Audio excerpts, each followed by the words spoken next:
What about one of the facts? We almost slowly drowning in sand. I wanna be an example, how to feel the space between the shadows. And we suffer in it. We're passed by the atoms. And we suffer in it.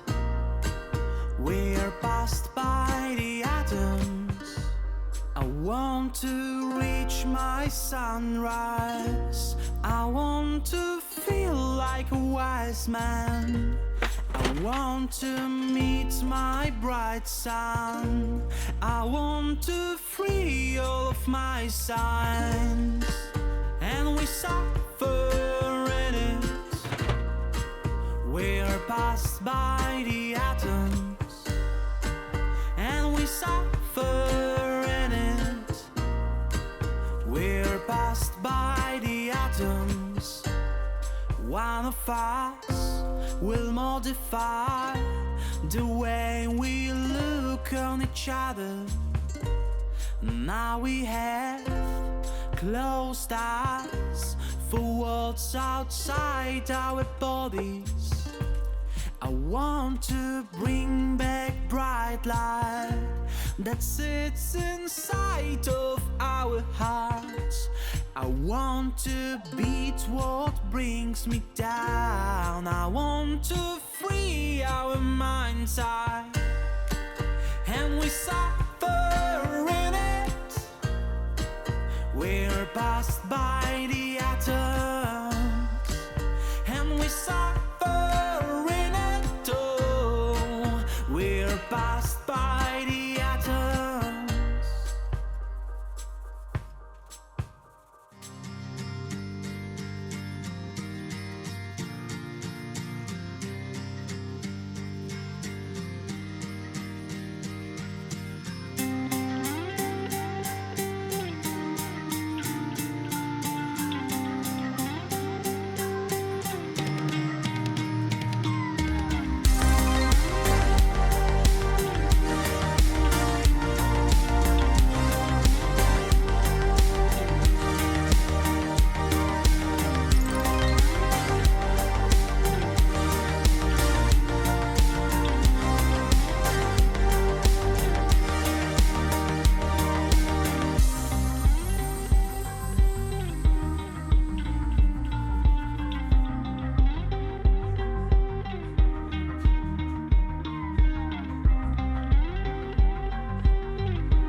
Całość mam już polakierowaną i specjalnie użyłem 3 metod nakładania lakieru na blat, żeby móc Wam powiedzieć, która metoda jest najlepsza i czego możecie się spodziewać po każdej z nich. Użyłem wałka, pędzla i metody natryskowej, czyli pistoletu. Wałek i pistolet bardzo często stosuję, jestem bardzo przyzwyczajony do nich, bo są bardzo proste w użyciu. Stosuję do olei, olejowosków, do lakierów wodnych. Nie trzeba mieć lakierni, nie trzeba mieć tego sprzętu, który jest potrzebny do takiej profesjonalnej pracy i naprawdę wałkiem i pędzlem da się dobrze pracować. Tym bardziej właśnie przy olejach, olejowoskach czy lakierach wodnych. Zacznę od wałka. Lakier bardzo fajnie się rozprowadza na całej powierzchni i tworzy jednolitą warstwę o bardzo podobnej grubości. Bardzo fajnie się rozlewa, ale ma jedną wadę. Wałek strasznie pieni lakier. Podczas utwardzenia pęcherzyki powietrza pękają i tworzą kratery, przy których później musimy się namęczyć, żeby je zeszlifować do gładkiej powierzchni i równej.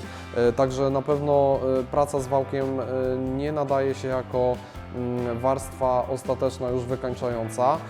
Jeśli chodzi o pędzel, tu nie będzie problemu, jeśli będziemy pracowali na surowym materiale, na drewnie, gdzie mamy usłojenie, mamy strukturę, bo w momencie, kiedy będziemy mieli jakieś niedociągnięcie, to i tak czy inaczej zgubi nam się to właśnie na tej strukturze i nie będzie tego widać. Oczywiście zawsze pędzlem pracujemy po długości materiału, nigdy w poprzek, bo będzie nam to później ciężko usunąć i zawsze będzie to widoczne. Jeśli będziemy pracowali wzdłuż słoi, nie będzie to tak widoczne i zleje się po prostu z całością. Problem się robi w momencie, kiedy zaczynamy pracować na żywicy, która nie ma żadnej struktury i tutaj każde niedociągnięcie będzie widoczne. Przerobiłem ten temat i naprawdę nie polecam, bo zdecydowanie lepiej wychodzi wałek, który tworzy nam później właśnie kraterki, niż ten pędzel, bo pomimo tego, że to się fajnie rozleje, to widać po prostu gdziekolwiek jakieś takie niedociągnięcie ze względu na to, że pędzlem nie zrobimy takiej samej grubości powłoki na całości. W jednym miejscu będzie jej troszkę więcej, w drugim będzie troszkę mniej, bo będziemy ściągali ją tymi ruchami, ten lakier będziemy ściągali ruchami właśnie, no i on się wszędzie nie rozleje równomiernie. Wałek robi właśnie fajną powierzchnię, tylko że ten minus właśnie, że to się pieni i później powstają te kratery. Nie wiem, czy to jest wina tak naprawdę może złego doboru materiału na wałek. Ciężko mi powiedzieć, aż tak bardzo się nie znam. Z tego, co testowałem właśnie kilka różnych rodzajów wałków, zawsze miałem ten sam efekt i to właśnie na tych lakierach poliuretanowych, także nie wiem, w czym jest problem. Jeśli chodzi o metodę natryskową pistoletem, słuchajcie, rewelacja, generalnie żyleta.